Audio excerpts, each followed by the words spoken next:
Many years ago in the quiet village of Ikuru, there lived a young couple, Mr. and Mrs. Ofor. They had been blessed with 7 daughters, and Mrs. Ofor was pregnant with their 8th child. Both husband and wife were hopeful, praying that they would finally get a boy this time around. But much to their shock, the baby came out being another girl. However, they noticed something strange. As the midwife cleaned the baby, her hands froze in shock when she saw that the child had 2 genitals. She looked closely and saw both male and female organs. Immediately she called Mr. Ofor to come and witness this strange scene. Mr. Ofor's mouth opened in shock as he saw his newborn baby with 2 organs. "Mama Nog, what is this? How is this possible? Is this a boy or a girl?" Mama Nog shook her head in confusion.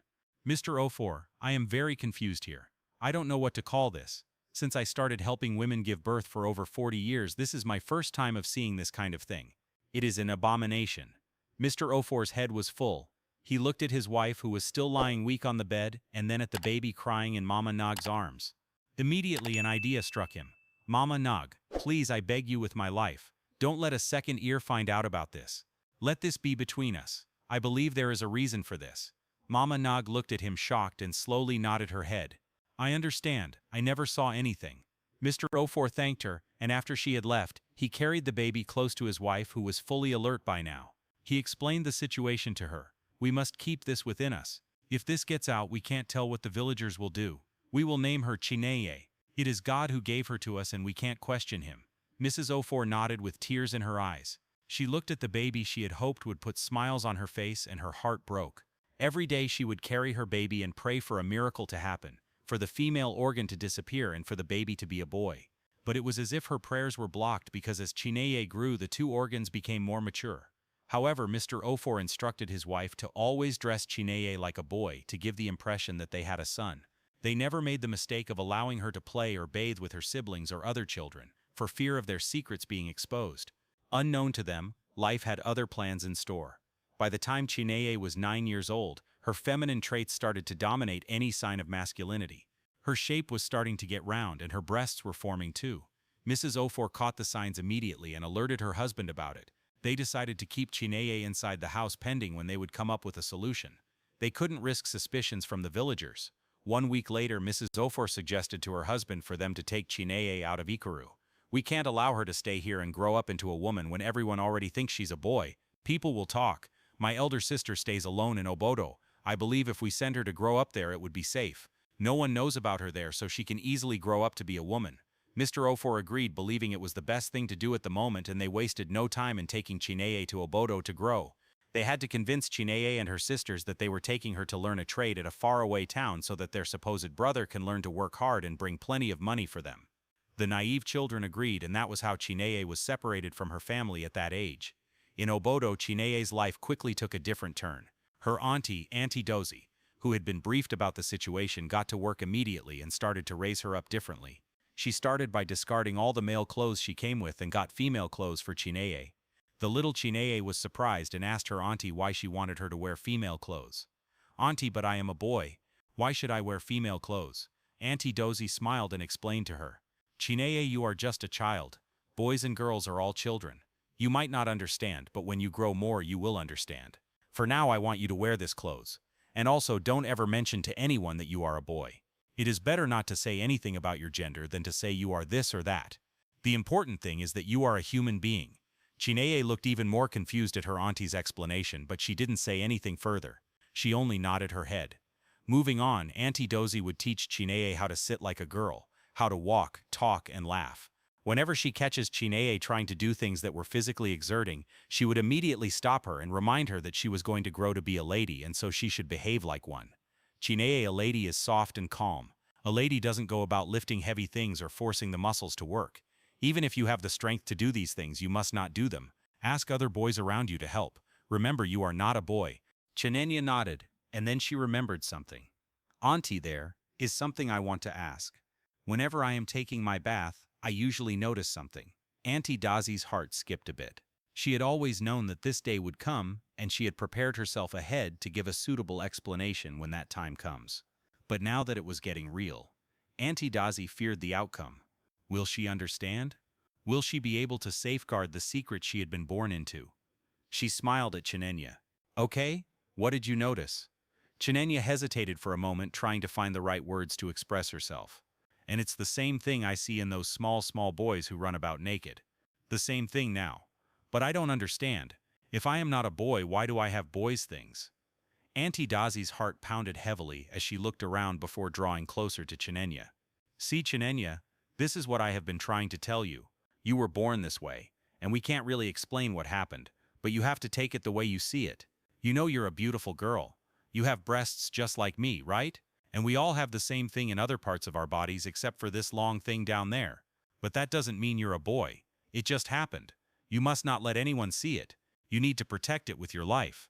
This is why your parents brought you here, so that you can live your life freely as a woman. So please don't spoil their efforts. Remember, having that thing doesn't make you a man. Chinenya seemed lost for a moment, trying to understand all her auntie had said. That night she couldn't sleep. She was really bothered about her condition. Why am I the only one who has both boy and girl things? A vague weight.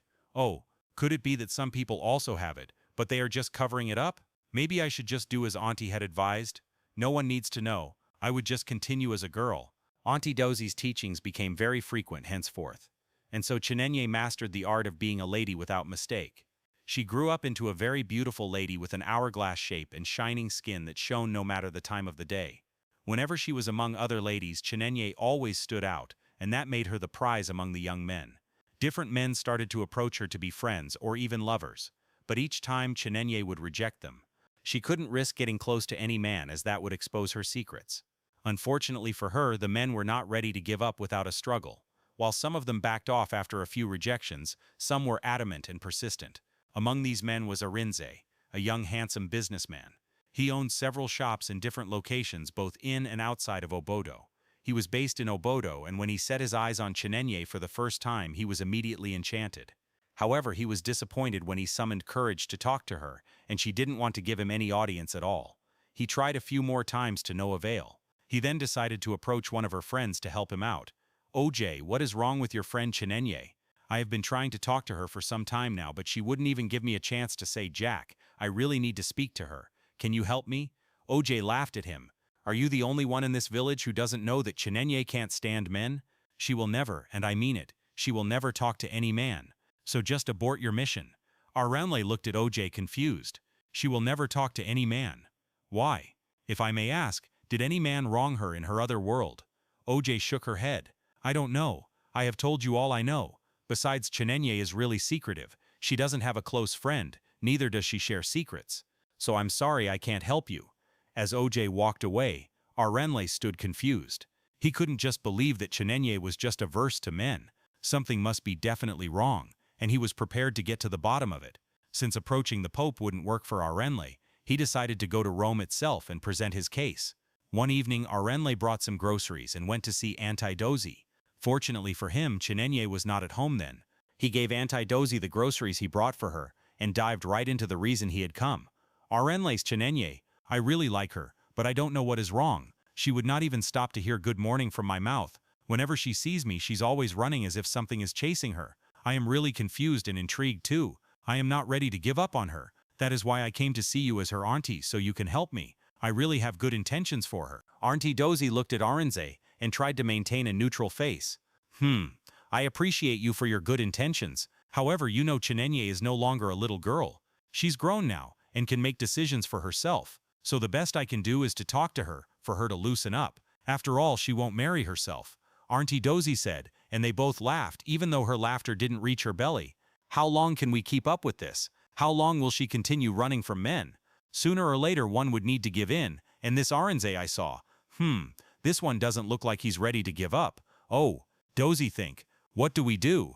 These people don't understand. They won't be merciful on her when they find out. They will judge her for what is not her fault. When Chinenya finally returned home, Auntie Dozi called her and informed her about Arinze.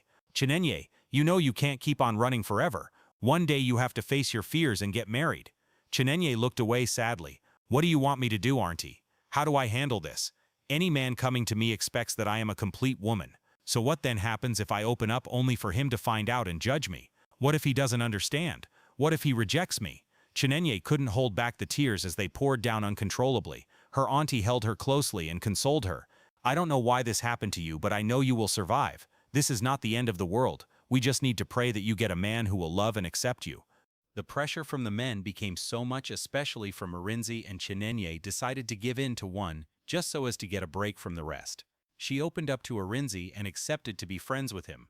Things grew gradually between them, and eventually Arinze started talking about marriage. She was scared and tried different ways to push it away, but Arinze was determined to marry her. When Chinenye informed Auntie Dozy about Arinze's proposal, she too was shocked, but she advised Chinenye to be sure Arinze was a reliable man. "You know what is at stake here. You can't take any chances at all. You need to be sure if he will stand by you through thick and thin. Is he one who will protect your secret for you, or blow the trumpet the moment he finds out? Only you can answer that question, and you need to find out before accepting to marry him." Chinenye understood her auntie perfectly. She thought of what to do, and came up with a plan. She would catch him off balance, and even provoke him if need be. The next time she met with Arinze, she conversed normally with him, and then suddenly, out of the blues, she asked, "What if we get married and I have difficulty in conceiving? What will you do?" Arinze was taken aback for a moment. "Chinenye, why would you say that? I don't dwell in negativities, but just so you know, I love you deeply, and if it ever gets to that, I will stand by you." Chinenye looked at him plainly, and then said, "Every man wants to have children, but unfortunately some marriages are not lucky to have them. What if you discover any secret from me? How will you react? Maybe you found out it is my fault accidentally." Arinze paused for a minute. "Where are all these questions coming from? Is there something you need to tell me now?" Chinenye shook her head. "Just answer me first. How will you react?" Arinze sighed. "Well, secrets are meant to be kept secrets. I as your husband should be able to keep your secrets and protect you from outsiders." Chinenye secretly heaved a sigh of relief as Arinze said those words. She then immediately changed the conversation to a lighter one. After a deep reflection, Chinenye convinced herself that Arinze would be worth the risk. She was sure because ever since they started their relationship, he had never done anything contrary to all he promised her. He had never shouted at her even when provoked. Plus, this conversation she had with him just sealed everything. She informed Auntie Dozy, who gave her full support and sent the news across to her parents in Ikuru. Mr. and Mrs. Ofor were surprised at the news. Their 7 daughters had all gotten married. They weren't particularly concerned about Chinenye getting married because they were more concerned about her living her life freely without fear or judgment. So the news came as a shock to them. Auntie Dozy, however, convinced them that Arinze was trustworthy and responsible. Since Chinenye was in support of it, they gave their consent and a date was fixed for the wedding. The wedding was held in Obodo because the Ofors were not ready to explain to the people of Ikuru how they had a last daughter, since everyone believed that their last child was a boy. The wedding was an elaborate one. Arinze made sure that there was enough to eat and drink for everybody. His efforts were not in vain as the entire village gathered to witness the grand wedding of the lucky man who finally won the hand of the most wanted lady in the village. The union was blessed, and after the celebration ended, everyone departed to their homes. Before Chinenye left with Arinze, her mother and Auntie Dozy called her privately to have a talk with her. Chinenye was nervous and scared as she knew that in a matter of hours her secret would be out. But her 2 mother figures comforted her and encouraged her to trust her husband's maturity. Finally, Chinenye went with Arinze and his people to their house. The compound was a very large one with different houses. Arinze had built his own house separately, but they were all like a big family. Everyone retired to their houses while Arinze and Chinenye went into theirs. Chinenye excused herself for a shower just so as to get off the nervousness she was feeling. When she came out, Arinze noticed her anxiety and tried to calm her down, saying they were now married and she didn't need to be afraid about anything. Chinenye nodded and took a deep breath to calm herself down. She knew she would have to face her fears either way. She wouldn't hide it forever, so the earlier the better. She told Arinze to turn off the lights before she would undress, and Arinze obliged her, assuming she was just shy. But the moment their bare bodies collided, Chinenye stiffened and Arinze recoiled in fear. For a while there was silence as Arinze was trying to understand what he had felt while Chinenye was trying to guess what was going on in his mind. Suddenly Arinze stood up from the darkness and went to put on the light. As the light came on, what Arinze saw made his heart stop for a second. He rubbed his eyes to be clear he wasn't dreaming. "What, that, is this? Am I dreaming? What is that? Is that a man's?" He then looked down at himself and back at Chinenye. "Eh, it is the same with my own. No. Excuse me, who are you, please? Are you a man? Now you're dumb? Will you say something and stop making me look like a fool?" Chinenye quickly grabbed the nearby blanket and wrapped herself before finding her tongue. "Arinze, please calm down and listen to me." Arinze nodded vigorously. "I am very calm. Just start talking." Chinenye then swallowed hard and started to explain. "I was born with it, but I swear I am not a man. It just appeared there. I don't know how. This is why I have always avoided men. But you were persistent and you promised me that you would understand and keep my secrets. Arinze was confused. Promise you? Wait, oh, was that why you were asking me those ambiguous questions that day? Chinenye, I didn't promise you anything. Oh, this was not part of the promise at all. If I had known that I was chasing after my fellow man all this while, Chinenye, how can I use my own money to go and marry a man? Keep an abomination. What kind of misfortune is this? Why didn't you tell me? Why didn't you run when I was coming for you? Chinenye, you are wicked. Oh, how can you do this to me? Chinenye sat on the bed with her head bowed low, crying uncontrollably. She didn't know what to say at this point. She had always known that her secret would not be taken calmly by any man who finds out, but she had thought that Arinze was different. She was convinced he was the one. Why didn't he understand now? Why didn't he see her pain too? Arinze, please, I didn't intend to deceive you. I just couldn't tell anyone about this because I didn't know what to expect. I am sorry that this is my reality. This is who I am, but I promise you it doesn't affect anything. I am a woman. No one has to know. I will give you children, any amount you want. Please just keep this between us. Arinze looked at her like a joke. Are you listening to yourself? You are who is keeping secrets. So you expect me to live for the rest of my life with something hard every night? Oh, you must be joking. This whole pain was a mistake. No, I think it was a dream. I need to wake up fast. Arinze spat out and immediately walked out of the room, leaving Chinenye shaking and sobbing silently on the bed. She couldn't sleep that night. How could she even sleep when her life was about to be cut into pieces? That is, if it had not been cut already. She spent the rest of the night praying for a miracle to happen, for Arinze to have a change of heart and make a little compromise. Arinze did not return to the room and Chinenye grew more restless. As such, before the first crow, she sneaked out of the house and returned to her auntie's house. She knocked on the door and her father, who had woken up to chew his morning stick, was shocked to see his married daughter standing at the door looking like she had been through the wilderness. He and his wife were supposed to return to Ukuru that day, since the wedding was over. But with the sudden appearance of Chinenye now it seemed the plans would have to change. Auntie Dozie and Chinenye's mother came out of the room to see who it was, and they were also shocked to see Chinenye standing shaking. Her mother rushed over to her immediately. Chinenye, what is it? Come and sit down. Chinenye sat down and burst into tears. Her parents and her auntie looked at themselves puzzled until it dawned on them that maybe things didn't go as planned with Arinze. Auntie Dozie was the first to ask, did Arinze see it? What did he do?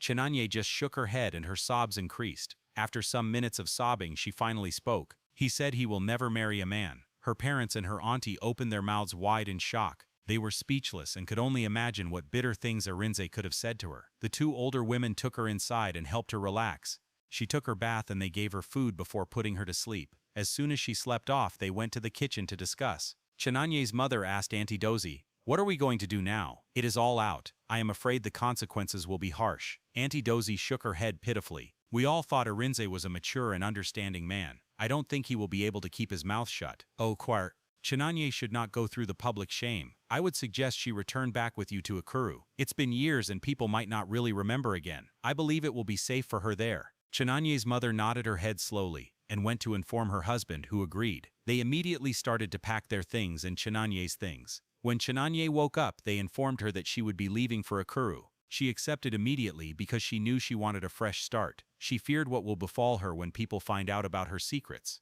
They waited for evening time when they were sure people would be indoors, and they sneaked out of the village to enter the night bus going to Ukuru. Life in Ukuru was like a breath of fresh air for Chinenye. Luckily for her, nobody recognized her as she moved freely without the need to watch her back. Just as they had suspected, Arinze couldn't keep his mouth shut. He told his brother about Chinenye's condition. His brother then told his wife, who in turn went to the market and broadcast it to everyone who cared to listen. Auntie Dozie ignored their judgmental eyes and itching tongues which yearned for more gist. She was glad that Chinenye was no longer in Obodo to face the shame. Chinenye lived a quiet life with her parents. She avoided anything like friendship or acquaintance and would not even greet anyone because she knew familiarity started from pleasantries. Still, she somehow managed to attract the attention of a young man who seemed to want more from her than just being an acquaintance. It's been 9 months since she returned to Ukuru, and on this faithful day she was returning from an errand for her mother when the young man approached her. Excuse me, I am sorry to disturb you, but I would like to have a word with you. I am Arinze, and, before he could even finish, Chinenye walked away without saying a word. Arinze was shocked and embarrassed, but he smiled to console himself. Over time, Arinze would see Chinanye, but she never gave him a chance until one day when the unexpected happened. Chinanye was walking alone as usual when Arinze blocked her path. "Chinanye, how long will you keep running from your fear?" Chinanye looked at him confused, but she didn't bother asking him what he meant. Just as she was about to divert and walk away, Arinze's voice brought her to a stop. "I know about Arinze and your secrets. It is a pity it had to be out like that." Chinanye froze and turned to look at Arinze. She had a lot of questions to ask him, but nothing came out of her mouth. Arinze sighed deeply. "I know you may have a lot of questions to ask and I am ready to answer, but not here on the road. Let's go somewhere and talk." Chinanye didn't trust him to follow him anywhere, so she took him to her parents' house. They sat outside the compound, and Arinze started his explanation. "I know you, Chinanye. I came to visit my friend in Obodo a while back when I saw you, but I couldn't walk up to you because of how hostile you appeared. I tried to ask my friend to assist me get through to you, but he too said you were not approachable. I left for my base only for me to return later and hear that you had been married to someone for a day. It wasn't difficult to find out why the marriage ended because your husband told everyone you were a man." "Chinanye, I didn't come here to judge you or mock you." Chinanye blinked away the tear that was about to drop from her eyes. "Then why are you here? What do you want?" Arinze looked at her with compassion and tried to touch her hands, but Chinanye removed her hands. "I believe it was divinely predestined that our paths would cross.